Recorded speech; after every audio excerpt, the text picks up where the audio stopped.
e o Spindle estão lá. A gente viu que o Di Marzo, o jornalista italiano, disse que está tudo muito bem encaminhado. Mas assim, eu não estou no dia a dia com eles têm me mandado notícia. Hoje foi o dia inteiro, eu estava dentro do avião e prometo a vocês que eu nem tive contato com eles, mas de fato a gente está fazendo contatos lá, não só com ele, mas com outros jogadores, né? Vamos ver como é que as coisas avançam. Perdão, as notícias que vocês recebem são otimistas? Eu diria que nem tanto. Se fosse então, eu sou normalmente um realista, quer dizer, normalmente quando as coisas são otimistas é porque elas estão muito próximas do fim. Então, eu diria que a gente continua discutindo. Presidente, e a negociação com o Léo Ortiz, que ficou um pouco travada por conta da diferença de valores, como é que está nesse momento? Um pouco travada por causa da diferença de valores, você está com toda a razão, é isso mesmo. Ontem o Tite falou que ele não espera assim, uma grande quantidade, mas ele espera qualidade, que se for para contratar na quantidade, ele prefere que se aproveite os garotos da base. Já é um planejamento por parte do Departamento de Futebol, do senhor também, para promover alguns garotos da base para o profissional? Na verdade, sempre que a gente faz qualquer tipo de contratação, o que a gente procura é isso para o Flamengo. Jogadores assim que possam vir, que possam estar disputando posição num plantel que nós consideramos um plantel já bem qualificado. Então é isso.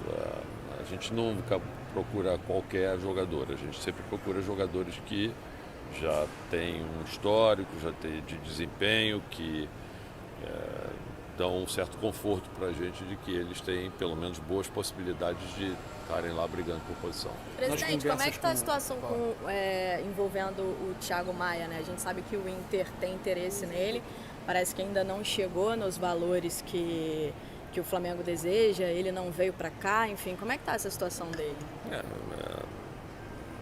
Vocês sabem de tudo que acontece no Flamengo, né? Vocês perguntam, vocês já sabem a resposta.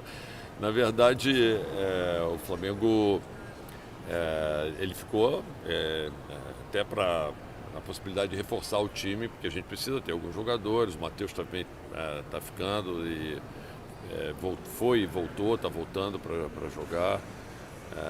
Tem outros jogadores que ficaram, o Pablo ficou e tal. Alguns jogadores que ficaram para o Campeonato Carioca. Presidente, você falou comigo no meio do ano passado que estaria mais presente no futebol, no Ninho do Urubu. E eu ia te perguntar seu contato até com o Tite, se você sente uma tranquilidade, não vou dizer que vocês estão tranquilos sem contratar, mas uma tranquilidade para fazer as coisas com essa questão, até que o Guilherme falou aqui da qualidade, procurando muito mais a qualidade do que a quantidade.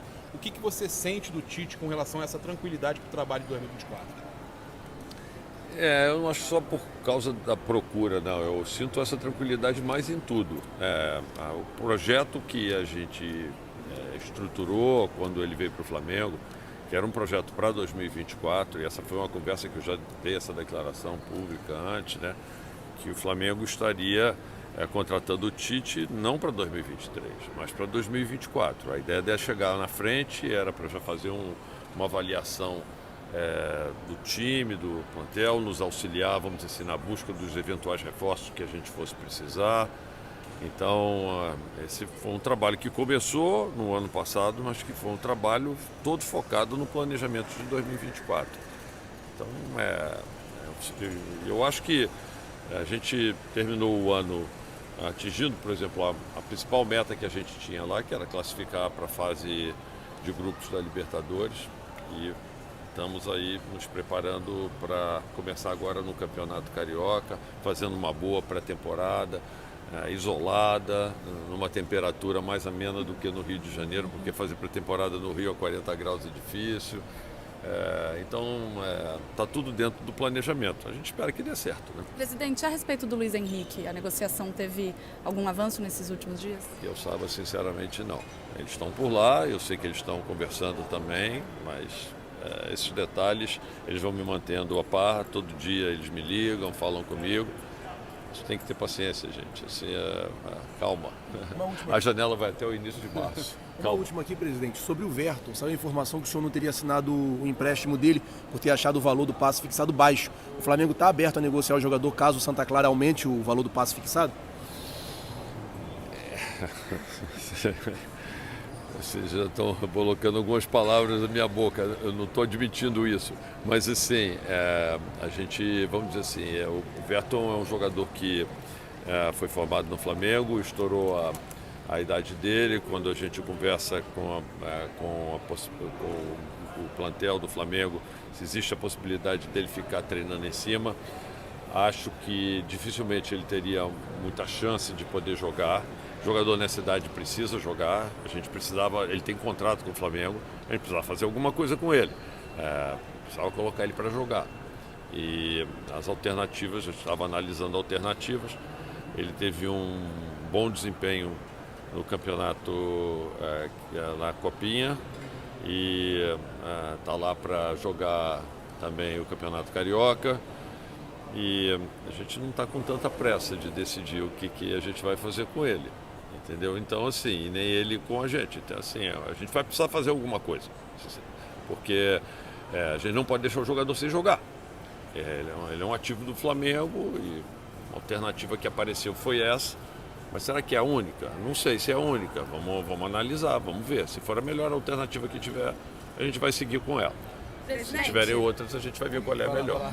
Presidente, a respeito da renovação do Gabigol, entra no último ano de contrato, agora em 2024, coincidentemente também seu último ano de mandato, a gente sabe muito bem que a palavra final é sempre sua. Queria saber como é que está essa negociação, por enquanto, com o Gabriel para a renovação. Ela não está. A gente teve conversas no ano passado, a gente não renovou com ele, e essas, então, como vocês mesmos já informaram, já vi vários de vocês informando que elas estão paralisadas há algum tempo. Então, sim, ele é o jogador do Flamengo, vai estar jogando no Flamengo, e ao final do campeonato, no final do ano, ou talvez no meio do ano, não sei, mas assim, a gente vai reavaliar. No momento, elas não estão ocorrendo. Presidente, Nenhuma avaliação. Perdão, mas o Júnior Pedroso, o empresário dele, Sim. ele chegou a afirmar, inclusive para os nossos amigos aqui do GE, que houve um acordo verbal e que eles estavam esperando só redigir o contrato para que fosse assinado. Queria que você falasse sobre isso, se houve algum acordo verbal, como é que o Flamengo vê isso? Sim, eu desconheço. Você tá falando, eu acho que ele é que falou isso, eu acho que ele é que tem que explicar com quem que ele fez o acordo, porque eu nunca conversei com ele sobre isso. Quem toma decisão aqui no Flamengo, eu acho que todo mundo sabe, né, que quem acaba tomando decisão sou eu. Eu nunca tinha tomado nenhuma decisão a respeito de contrato nenhum com o Gabriel ao longo desse período todo. É óbvio que as conversas sempre existem de todos os jogadores, de todos os empresários com o departamento de futebol do Flamengo. Isso é um fato contínuo, que acontece ao longo do tempo, o tempo todo. Mas, vamos dizer assim, todas as negociações elas terminam retratadas em contratos assinados. E, que eu saiba, nunca chegou nada nem perto disso, entendeu? Assim, você pode ter tido conversas, sim, mas essas conversas vão evoluindo. Podem aparecer propostas para um lado, propostas para o outro e tudo isso. O que é importante dizer é o seguinte: o Gabriel é nosso jogador, é um ídolo do Flamengo, é um jogador que a gente adora, a torcida adora. A gente ainda enxerga uma possibilidade enorme. Eu digo para todo mundo o seguinte: o Gabriel tem 27 anos de idade, é um grande ídolo do Flamengo. O Gabriel, pela idade que tem, ele pode se transformar, na minha maneira de ver, no maior ídolo do Flamengo, de uma geração vencedora que o Flamengo teve, que pode continuar, e ele é o que tem maior condição de fazer isso, porque ele ainda tem vários anos de carreira pela frente, né? E o Flamengo se mantendo vencedor, ele vai poder estar sempre nesse plantel. Então, assim, eu fico vendo assim, e eu uma vez até cheguei a comentar que quando a gente fez uma pesquisa para avaliar quem era o maior ídolo da história do Flamengo para o nosso museu, a pessoa mais votada foi o Zico e o segundo mais votado foi o Gabriel. Então, assim, o Zico tem 70 anos de idade, o Gabriel tem 27. E o Zico tem a imagem dele ligada ao Flamengo até hoje. Fico imaginando, assim, o quanto Quer dizer, o fato se o Gabriel continuar jogando para o Flamengo por vários anos e sendo esse ídolo que ele eu acho que ele vai poder, vamos dizer assim, viver por muitos e muitos anos com essa ligação histórica, quer dizer, com a torcida, assim como, por exemplo, hoje o Zico ainda tem.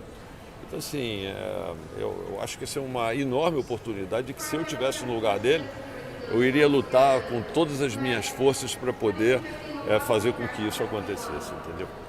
É isso, pessoal. Obrigado, viu? Tchau, tchau. Gostou da estreia, mano?